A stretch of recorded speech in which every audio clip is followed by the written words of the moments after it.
ZTE hasn't yet released top-tier phone that competes with the big guys like the Galaxy S4 and iPhone.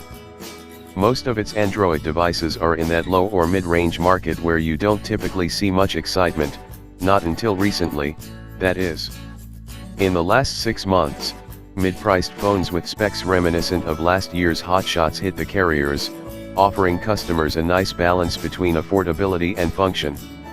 The $100 Sprint Vital, made by ZTE, hopes to impress buyers looking for such a device.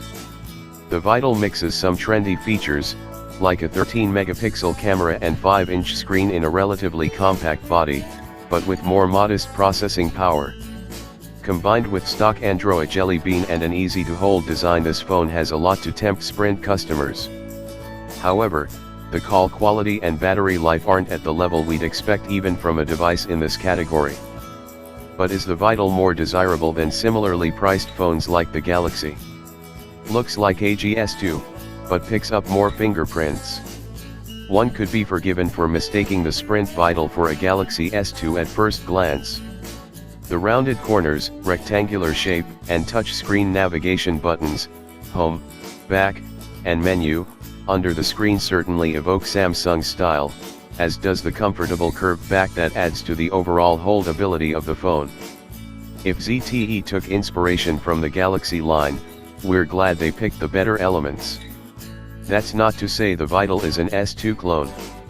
Design choices like the blue hue on the soft touch back cover give the phone a signature style. The Vital is taller than the HTC One and the Galaxy S4 but has the same size display as the latter. While the phone is narrow enough to use with one hand and easy to grip, the extra length means one-handed users will end up shuffling the phone up and down to get at the power button on the top edge, a common problem on phones, including the iPhone 5. Otherwise, the lightweight and comfortable grip on the sides makes the Vital a nice phone to hold.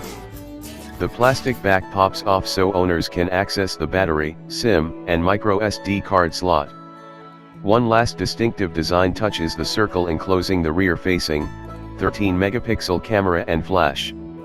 This adds a dash of personality, but the glass over this area immediately gathered fingerprints.